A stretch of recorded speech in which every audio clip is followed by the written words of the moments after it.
was odd. The perfect grade line of Gundam model kits are supposed to be the pinnacle of model making.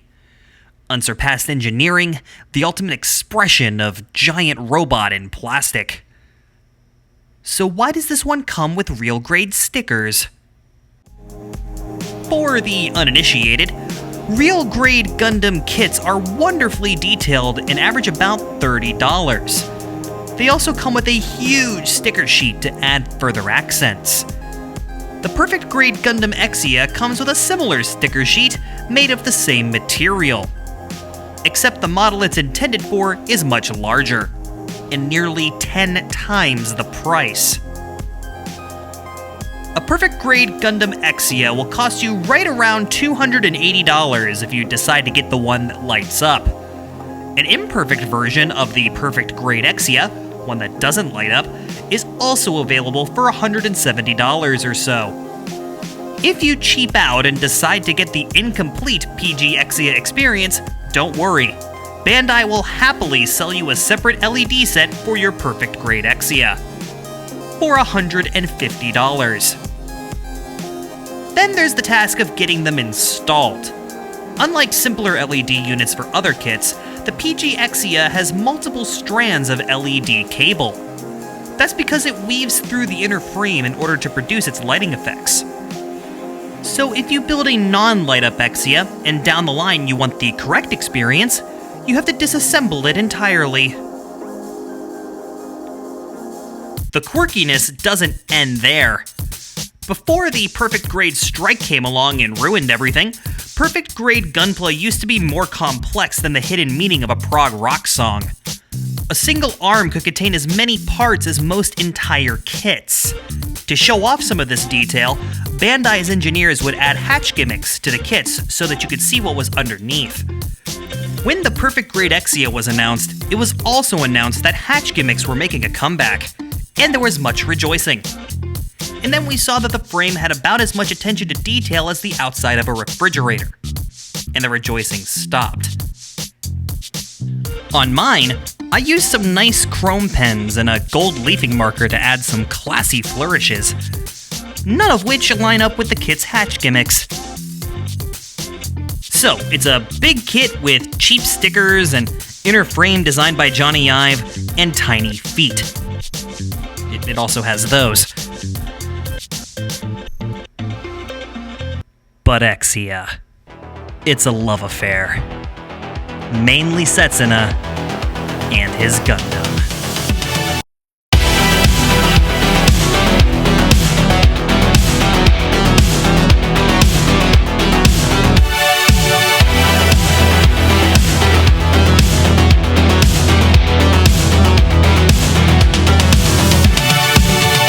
The GN-001 Gundam Exia. Before the vastly overrated Unicorn Gundam stole its thunder, it was the Gundam of the modern era. Piloted by one Setsuna F. Seiei, who registers .75 Mikazukis on the actually crazy Gundam pilot scale, it has all the trappings of classic Gundam design. V-fin, red, white, and blue paint scheme, and the like, but the reason the Exia truly stands out is its abundance of sweeping curves. I'll just let that hang in the air for a second. And I'm not talking about just roundness like we see in the legs and arms of many 90s mobile suits either, like the GP-01, Gundam X, and literally all of Wing and G Gundam. The armor's curved design notes taper off to hard edges, making them feel more like realistic, if ornate, armor plates. Every piece has a purpose, evoking the craftsmanship of a fine MB&F or Rolex, where circles are allowed to collide with otherwise harsh angles with millimetric precision. On a close-quarters mobile suit like the Exia, this design language emphasizes motion and grace even when standing still. It evokes, nay, demands an emotional response, not unlike when one sees a Pagani for the first time in person. Love it or hate it, there's no denying you're gonna remember it. It's something you'd find in the private collection of Tony Stark, rather than the hands of a private vigilante space terrorist organization, And yet, this crest, one of the many very cheap stickers on this kit, is that of Celestial Being, the vigilante space terrorist organization from Gundam 00. 200 years before the events of the series, misguided monocle enthusiast Aeolia Shenberg founded the organization with the goal of eradicating armed conflict. By using giant paramilitary superweapons, of course. Believing all it takes to stop a bad person with a gun is a good person with a 70-foot-tall walking tank, Shenberg successfully builds 5 GN drives. Big-ass engines capable of powering the Gundam's Dynamis, Kyrios, Virtue, and of course, Exia. The 5th GN drive would later be used in the twin-engine setup of the Gundam 00, centerpiece of the second season with several very good kits in its own right. Unfortunately, the same can't be said for all 00 kits. This, for example, is the high-grade Gundam Exia. It has as much personality as a lukewarm salad, and less surface detail than an IKEA desk. Its torso is as stiff as your dominatrix's corset, but even it is not the worst of the 00 high grades. For my money, that award goes to this, the high-grade GN-002 Gundam Kyrios. Its design, while rather striking in the show, doesn't exactly translate well to the real world. For as wonky, perfect as the RG Zeta's transformation gimmick is, at least it looks like 2 separate forms in either state. The high-grade Kyrios also has a transformation gimmick. In flight mode, it looks pretty much like Zeta's Wave Rider mode. But unlike the Zeta, which stores its wings and other flight bits on a backpack, Kyrios' wings live on its knees. And there's more. The shield splits down the middle to become a sort of UFO catcher. And the connection in shield mode is so weak, you would think it was held together by the interesting parts of Gundam build divers. Oh, burn! The feet also only move back and forward. And I'm sorry, but the feet on my Gundam Elo booster from 1990-5 have full range of motion. That's just sad. To put it kindly, the high-grade Kyrios is a bit rigid. Rigidity has been less of a problem for Gunpla over the years, but with the base of the PG Exia, Bandai's engineers were feeling nostalgic. You build your stand first with the PG Exia to get it ready for the LEDs, which weave their way through the base, arm, and kit as one unit. It's actually an impressive feat of engineering all told, and because the stand is very sturdy, you can actually pull off some decent aerial poses with it. The connection is also fixed, so you can either have the torso leaning forwards, backwards, or not at all. And it's not as if you're concealing this thing either. It's about as subtle as the sexual innuendo in Darling in the Franxx.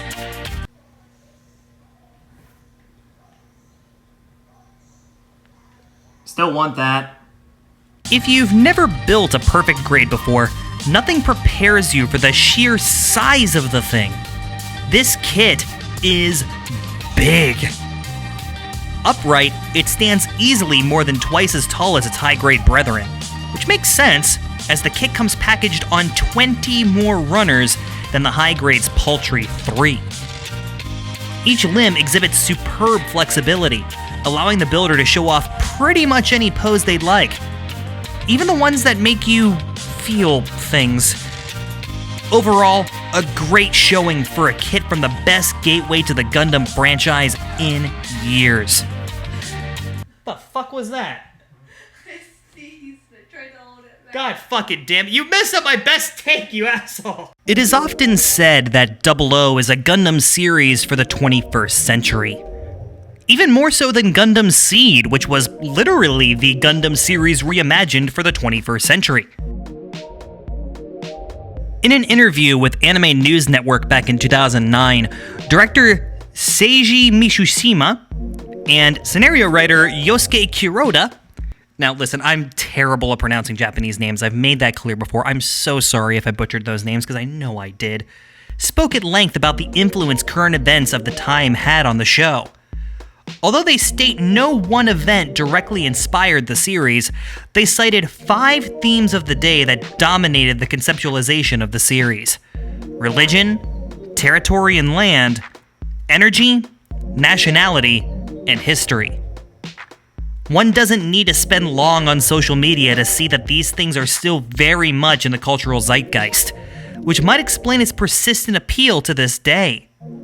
Gundam 00 remains highly recommended as a strong first entry into the Gundam franchise, myself included. With a solid story, well-defined characters, several well-paced arcs, and great animation that still holds up 10 years later. So you might be surprised to know how designed by committee it all was. In the same interview, Kuroda says, business plans were involved in the production too. How to get the new Gundam franchise out there and promote it, strategic product release schedules which are put together at meetings to decide when to best promote the title, for example. So boosting sales was also very much part of the planning of the story. This might sound uncomfortably corporate, but Western production companies do this all the time. How many man-hours of strategy meetings went into the production and release of the Marvel movies of the last 10 years? And for the most part, they came out just fine. For the most part. The show was designed for mass appeal, and guess what? It's appealing! The world of Gundam 00 is broken up into 3 major factions. The Human Reform League, consisting of the regions within South and East Asia, the Advanced European Union, the result of a post-Brexit EU taking over Africa, and the eloquently named Union of Solar Energy and Free Nations, which is everywhere else. By 00's second season, the Gundam Meisters, 2302's boy band of the year by the way, did enough fightings that Shenberg's vision was largely realized. Most world conflict was eradicated when the previously mentioned factions finally came together and formed a united global society under the protection of a single-armed entity known as ALAWS. Which goes about as well as you might expect. There's also aliens. It gets weird. I haven't shaved in like 3 days. Now, I know what you're thinking. You're thinking to yourself, Jason, your video's getting a bit off topic. And I'd normally be inclined to agree with you. Which is why we're now going to spend several minutes talking about a secondary character arc from Gundam 00.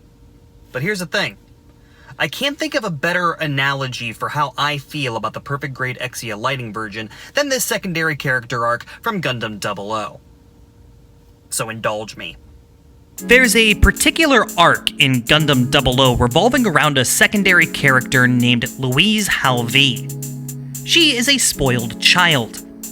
She constantly drags her boyfriend Saji all over the place and is generally annoying whenever she doesn't get whatever shiny trinket she wants that week. Then near the end of Season 1, her family gets killed by an evil anime idol. At this point, I vividly remember shouting, "Hey, you missed one!" Then returned to whatever beer I was drinking at the time, probably. After which she is promptly wounded by a large wall. Later, it's revealed that Saji was working overtime at a dead-end job to afford some high-end rings she had asked for earlier in the series. Saji learned about what happened to Louise and her family and hops a train to Spain, where she's from apparently, to be with her / probably propose, I guess? Point is that he cares for her and wants to show that despite her faults, he still loves her. He arrives and learns that her hand's been amputated. For Louise, the rings that she wanted so bad don't really matter anymore. It's a scene that showcases something that Gundam often does so well, showcasing genuine character development alongside giant robot fights. The easy thing to do here would have been pulling a standard, it's the fact that you're here that counts sort of thing, and resolve the arc then and there, but Gundam being Gundam, cut to Season 2! 4 years have passed and Louise is pissed! Understandably so. Losing everyone she loved has made her cold, distant, and mentally shattered. She now has a vengeful streak to go with her parents' cash hoard and joins up with the worldwide military, peacekeeping, forced to enact lawful evil justice as she and her superiors see fit. It's clear early on that she's really not fit for this sort of thing, but her warped sense of justice forces her to carry on. One of the most annoying characters in all of Gundam has a proper flawed character moment that doesn't feel contrived and could lead to some excellent coming-of-age drama goodness to go with the mech fights. On paper, it sounds amazing. On screen, however, Louise's redemption story of sorts fights for screen time with no less than 4 other arcs. Maybe more depending on how you look at things, that all cram themselves into Season 2. Another thing that Gundam likes to do? Too much. Much too much. Then try to justify it later. Which brings us back to the PG Exia. Hatch gimmicks are great. Excellent posability is great. Full-frame LED effects are great. But together, in this kit, they feel like they're there to justify a price tag more than add to the enjoyment of the build. Now make no mistake, all these features look fantastic on their own, and seeing them as a completed kit is striking.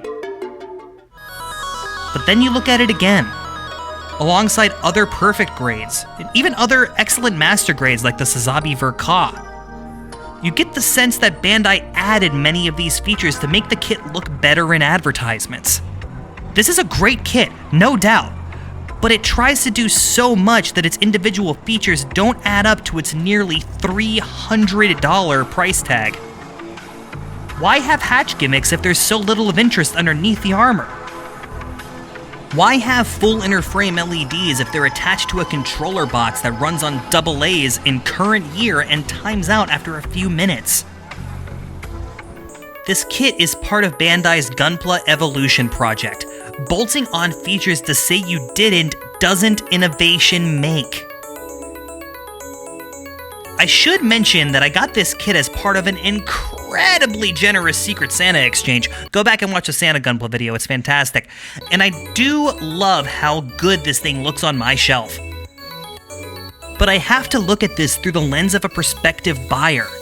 And the PG Exia would be one of the best kits ever made if the LED version didn't exist. A $150 premium for a string of lights that you can get online for a $5 is absurd. And it overshadows everything the kit does so well. Its posability is fantastic, the weapons look amazing, and to my eye, this is the best proportioned Exia Bandai has ever made, even the tiny feet. And yet, if you buy the non-LED version, you're stuck with knowing that there's a better version out there than what you currently have on your shelf. Exia is my favorite post-2000s Gundam design, and Gundam 00 has something for everyone, despite its overstuffed second season. The PG Exia wants to do the same, and much like the show it comes from, it tries to do too much. If you want a great first centerpiece to add to your collection, go for the non-lighting version for $100 or less. If you want the cool LEDs, which again, are really cool, third-party light kits exist for less than a third of what Bandai is asking for theirs. Because as you build more bad Gunpla, you might find that the lighting version's steep asking price just isn't worth it. I'll see you next time.